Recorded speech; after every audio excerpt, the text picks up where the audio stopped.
Dolphins fans, if you are excited after that win, because at this point, every single win feels a little bit tastier after that. We're not going to talk about the start of the season, but you know what I'm talking about. So go ahead and like this video while that intro video rolls.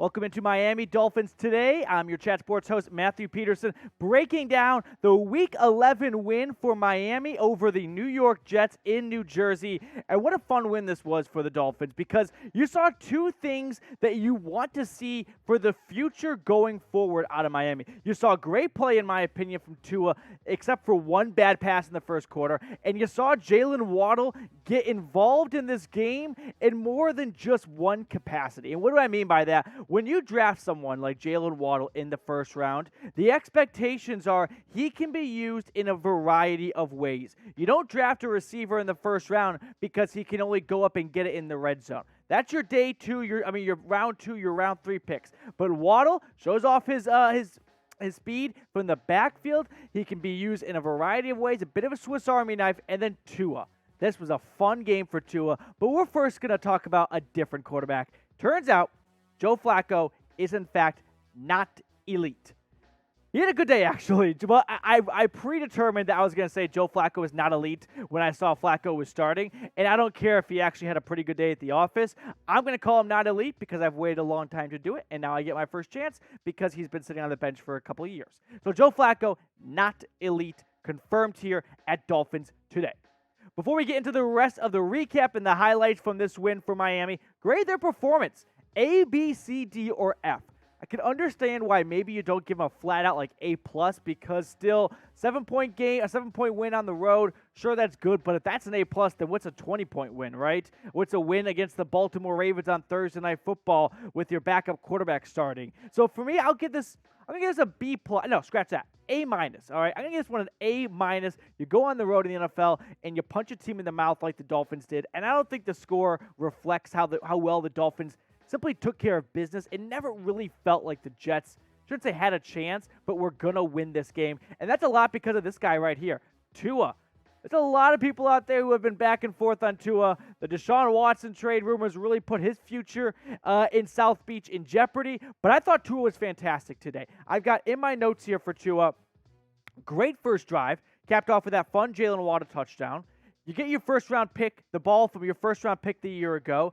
He had a bad interception in the first quarter, okay? No doubt about that. But if this is the measuring stick we use to evaluate quarterbacks, then all of a sudden Patrick Mahomes is a crappy quarterback. You can't just cherry-pick bad stats for quarterbacks you don't want to believe in and then reinforce your pre-made mindset because of one bad throw, but then don't apply that same logic to Patrick Mahomes and other greats in the NFL, like Carson Wentz. No, he's not that great. But he's had a fun couple of weeks. But I'm sorry for the Tua haters because this was a great week for Tua. Really needed this. Needed to just go out there and look like the first-round pick he was. Not a quarterback where like, oh, we nearly had it there. We're still waiting for this element of the game. Yeah, I had a bad interception. Who gives a shit? Okay, it happens. I'm not going to lose sleep over one bad throw from Tua. Would I like to see that throw? No, but it's the NFL. No quarterback's ever gone a season starting every single game and never throwing an interception.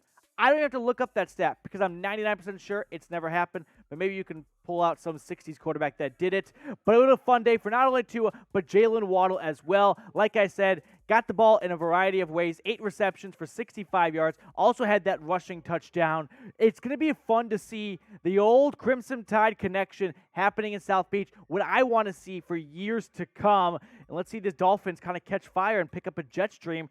But before that happens, got the holiday season to go through, and what better way to get through it than being given yourself, a little Tom Haverford, treat yourself, or a loved one, this awesome Dolphins sweatshirt. It's 50% off, this Dolphins hoodie, and all you got to do is go to chatsports.com/Dolphins hoodie.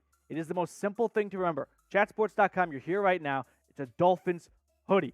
But if you forgot that, no worries. I got it in the links. I got it in the description and the comments of this video. Check out this awesome Dolphins hoodie, 50% off, thanks to our friends at Fanatics.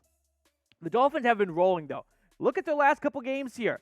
That great Thursday night beatdown, flat-out beatdown against the Ravens at home. Then you go to the Jets. You knock them off. This is a Jets team that it's not good, but in the NFL, When you beat a team that's not good, you immediately tell yourself, hey, this is the NFL. It doesn't matter. This is not college football, okay? So you get to play that game where it doesn't matter if it's the Jets. When you beat them and you do it on the road, it almost feels like you beat the Patriots at their prime. And then you beat the Texans at home. I'm not going to, write home about that, but I'll send a postcard. There's got to be somewhere in between that. But look at the Dolphins' upcoming schedule here. It's pretty easy. They have a chance. I wouldn't say a playoff push. I just think they're too far out of it. And this is the kind of season where you look back and go, damn, we really should have had like that Raiders win. Those kind of games, they mattered early on, like a baseball season. But you get the Panthers at home. That's a below 500 Panthers team that just lost at home against Washington. The Giants, you're going to get good Daniel or naughty Dan. We don't know. We'll find out. Then you get a bye. So you're going to get healthy. They get the late bye. And then you go back and play the Jets again. Those are 3 very winnable games, and you can catch fire here if you are Miami. So I want to know, are you back in on Miami? Type Y for yes, N for no in the comments section. I'm not asking if you're all the way in on this team being a playoff contender or making the playoffs, but have you restored faith in this franchise, in Brian Flores, in Tua after the last couple of weeks? Because for me, kind of hard not to be, right? I know it's a game against the Jets, and it's a win against the Texans, and it's a one-off win against the Ravens. But in the NFL, you don't string together 3 games like that on accident. Unless you're the 2020 Steelers, it just doesn't happen all that often. So, yeah, I'll drink the Kool-Aid. I'll get drunk off of it for all I care, because it's fun to see right now in South Beach. But what's even more fun is when you are subscribed to the Dolphins Today YouTube channel right here. Hit that big red sub button.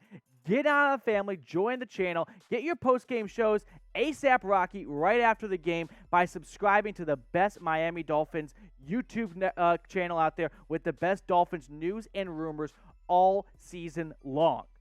Now, I've probably gone way too long in this video without giving credit to the defense because I thought the defense, granted, was playing against the New York Jets and was playing against not elite Joe Flacco, but still, you had some sacks, you had your first fumble, you had some great moments, and that fumble, that was a huge hit right there on Flacco. He had no idea what happened. He just got hit by a bus from behind. So this Miami defense, pretty good day. Look at the total yards they allowed, 380, 2021. These are going to be up there. You gave up 278 on through the air, 102 on the ground, 2 sacks. You held the Jets team to 17 points, but most importantly, you found a way to win when you needed to most, right? You were able to stay in the game and not let the Jets come back, bend, not break.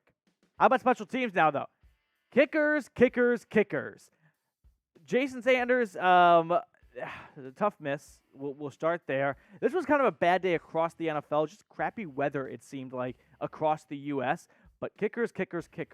Every time I see the Jets kicker out there, I don't know about you guys, but I always think it is Danny Amendola from the Patriots in a Jets jersey because it's like the nearly identical name. I always think Amendola's like, yeah, let me give kicking a shot. Let's see if I can do it in New York, and if I miss, who cares? It's the Jets. But do you guys like kickers? We have a fun office debate here at Chat Sports about if you like kickers or if you're Tom Downey and you despise kickers. Type L for like or D for dislike.